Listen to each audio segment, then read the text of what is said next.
Hello tout le monde, la vidéo du dimanche. Cette fois, on va parler d'un manga que j'avais annoncé la dernière fois, qui se trouve là-haut dans un coffret, qui s'appelle Une brève histoire du robot sapiens.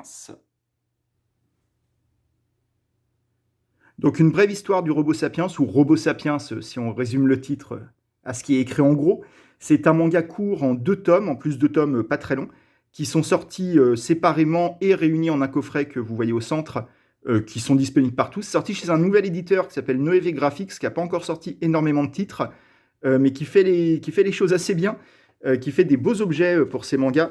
Donc déjà, vous voyez là les couvertures avec effets métallisés, jaquette dure, les pages sont un peu en papier glacé. Dans tous leurs mangas, il y a cette espèce de flyer, je sais pas comment appeler ça, qu'il y a tout le temps dans les mangas japonais, qui est une espèce de petite pub avec des points à collectionner, des choses comme ça. Il y a tout un aspect collection dans leurs mangas. Ils mettent aussi voilà, des cartes de collection. Dans chaque manga, vous avez une carte. Donc ça incite à faire la collection. Une brève histoire du robot sapiens est un de leurs plus beaux mangas en termes d'objets et aussi en termes de contenu, je trouve. C'est un manga, donc, comme vous le voyez, de Torano Suke Shimada, excusez-moi pour la difficulté à prononcer, qui a gagné des prix, qui a été clairement reconnu. Il a gagné le prix Tezuka, notamment, je ne sais plus exactement comment s'appelle ce prix. Oui, le prix culturel Tezuka, c'est ça. Donc c'est un auteur qui est en train d'être tout à fait reconnu à sa juste valeur, qui est encore pas débutant, mais il a pas encore une énorme carrière derrière lui. Là, Robo Sapiens, c'est le titre clairement qui est en train de le faire péter un peu partout, que ce soit au Japon, en France, je ne sais pas encore si c'est très connu, mais le manga a été bien distribué, j'ai l'impression. C'est un manga donc assez court, qui est composé d'histoires qui ont l'air indépendantes au départ, mais qui en fait s'avéreront ne pas l'être tant que ça, et qui parlent d'un futur pas tout à fait daté, mais vous voyez les premières pages, c'est très cyberpunk, les grands immeubles, des robots partout. Voilà, typiquement ce genre de paysage très Blade Runner, voilà. Des robots, et en fait, il y a une ambiance de fin d'humanité. Il y a encore des humains dans les premières nouvelles, si je puis dire, dans les premiers chapitres, mais il y a surtout de plus en plus de robots, et on sent que les humains sont en bout de course. Tout le monde le sent, humains comme robots. Et en fait, ça va suivre, durant les 2 tomes, la fin de l'humanité, mais de manière assez lente. Il n'y a pas une apocalypse, il n'y a pas la guerre nucléaire ou quoi. C'est juste, voilà, les humains sont en train de s'éteindre, et les robots sont en train de devenir la forme de vie majoritaire sur Terre. Et ça m'a fait penser à un manga dont on avait déjà parlé dans un précédent épisode. Je ne sais pas si vous vous rappelez, pour ceux qui ont vu cet épisode, un manga qui s'appelle Série de Takehito Morizumi, qui est un manga que j'avais beaucoup aimé et qui avait un point commun avec Robo Sapiens, qui est, alors, enfin 2 points communs même, qui est de parler un peu de la fin de l'humanité et d'aborder le sujet des robots, des intelligences artificielles, d'un point de vue positif. En fait, qui pose des questions sur l'utilité de laisser une trace après notre existence, à nous l'humanité. Et en fait, cette trace, dans ces 2 récits, sont les robots. Les robots, finalement, ne sont qu'une extension des ordinateurs, de la mémoire collective, des œuvres culturelles enregistrées, des souvenirs communs de l'humanité. Et les robots font figure de ça, de gardiens du passé. Dans le futur, les robots font figure de gardiens du passé, dans Une brève histoire du robot sapiens. Comment ces robots, qui a priori sont des objets, on va dire, des objets doués de pensée, mais pas des êtres vivants, vont devenir le futur de l'humanité et vont laisser une trace. Et en fait, ça pose des questions de l'importance ou non de laisser quelque chose après notre mort, que ce soit notre mort individuelle. C'est une question qu'on peut tous se poser, qu'on s'est tous posé dans l'histoire de l'humanité même, je pense. Est-ce qu'on se souviendra de moi après ma mort? Et qui pose ces questions également à l'échelle de l'humanité. Est-ce que c'est important pour l'humanité de laisser une trace, alors que peut-être l'humanité va s'éteindre même un jour ou l'autre, hein, pas forcément à courte échéance, mais ça va forcément finir par s'arrêter un jour. Et, euh, et ces questions-là sont des questions philosophiques qui agitent l'humanité depuis toujours, et qui sont abordées dans Une brève histoire du robot sapiens, avec une vraie douceur et bizarrement un optimisme, alors que ça parle de la fin du monde, de la fin de l'humanité. En fait, justement, ça parle de la fin de l'humanité, pas de la fin du monde. Ça dit qu'après l'humain, le monde continue, sera offert à d'autres personnes, d'autres êtres vivants ou conscients dans le cas de robots, et que il faut penser à eux aussi. C'est à eux qu'il faut donner notre legs entre guillemets, même si c'est un eux qu'on ne connaît pas encore. C'est des questions très philosophiques, très deep, dites comme ça. Mais là où le manga, Une brève histoire du robot sapiens, est très intelligent, c'est que justement, c'est pas un manga deep. Vous allez pas, il faut pas être agrégé de philosophie pour le comprendre. C'est un manga au contraire très émotionnel, qui vous tire un peu l'alarme, qui parle voilà de la fin dans toutes ses acceptations. La fin individuelle, la fin de l'espèce, la fin d'une histoire, la fin d'une relation. Ça pose toutes ces questions-là, avec un graphisme, comme vous le voyez, qui est assez simple, qui est très en ligne claire, complètement noir et blanc, avec peu de détails, des visages, comme vous voyez, très simples, qui vont bien justement pour des robots aussi. C'est des visages très peu expressifs. Ça renvoie notamment à Tezuka, justement. On parlait de lui, vu que l'auteur Toranosuke Shimada a eu le prix Tezuka. Ça renvoie tout à fait à cette graphie-là du début des mangas au XXe siècle. Très simple, très figuratif, mais sans détail, quoi. Ça ne vise pas un réalisme du tout.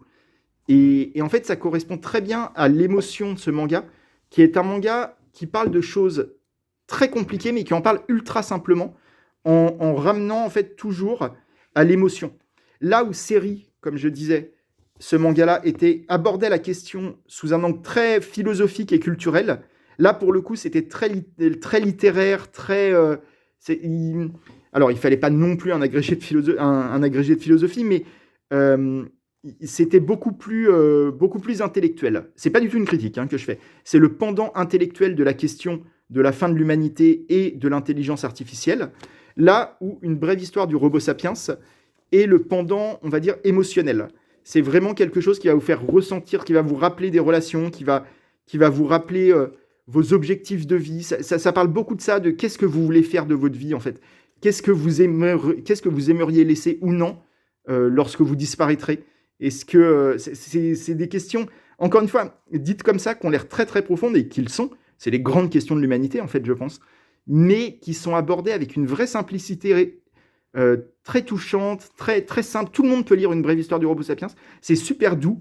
Et puis, il y a cette positivité autour du robot qui est très étonnante, à laquelle on n'est pas habitué, parce que on est très habitué à Terminator, entre guillemets, en Occident, à une vision du robot et de l'avenir des intelligences artificielles très dark, et qui est justifiée aussi, on peut l'entendre. Mais nous, on est très dans la culture Black Mirror.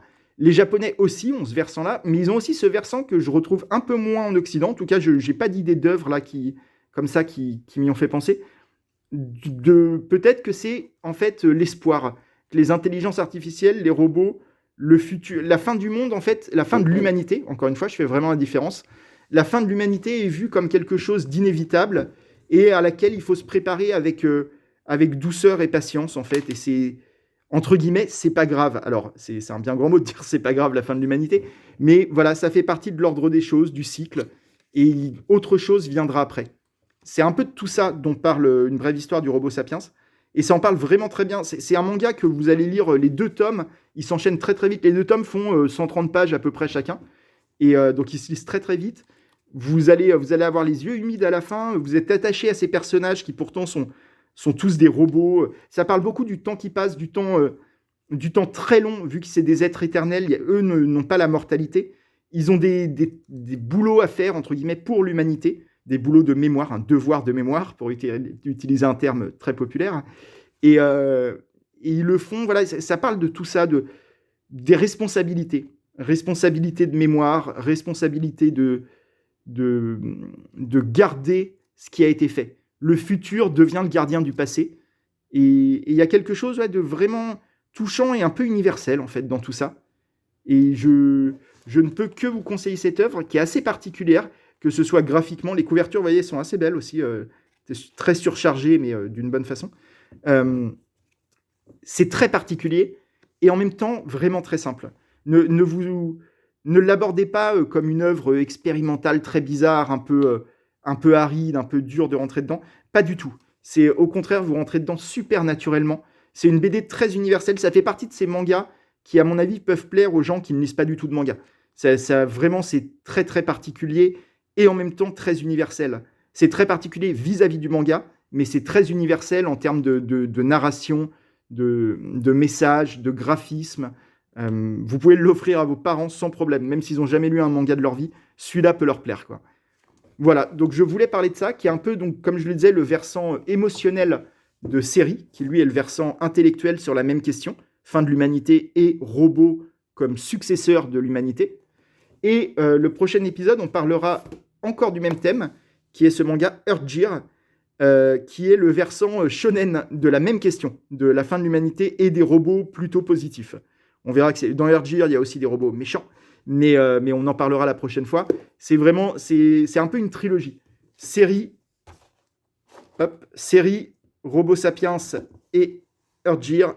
Vous avez une trilogie thématique avec 3 angles très très différents. C'est 3 mangas extrêmement différents, mais qui parlent quand même de la même chose. Donc on parlera d'Earthgear la prochaine fois. Et en tout cas, je vous conseille Robo Sapiens et je vous conseille de soutenir Noévé Graphics qui vient de se lancer, qui a quelques titres. Voilà. Moi, c'est clairement celui que j'ai préféré là dans ce que j'ai lu d'eux. Cette brève histoire du Robo Sapiens, on est sur un manga, sur une BD importante. Importante. Je sais pas, mais en tout cas qui peut plaire à vraiment beaucoup de monde. Donc je vous la conseille. Et je conseille en même temps, je fais une petite note là-dessus, sur un roman que j'ai lu récemment. Alors je vais faire un article sur mon blog bientôt, donc pour ceux qui sont intéressés, j'en parlerai, parce que les romans, c'est pas très visuel pour YouTube, donc j'en parlerai plutôt à l'écrit. Mais c'est un roman post-apo, écrit par un Russe qui s'appelle Edouard Verkin, comme vous voyez, qui est publié chez Actes Sud, et le roman s'appelle Sakhaline.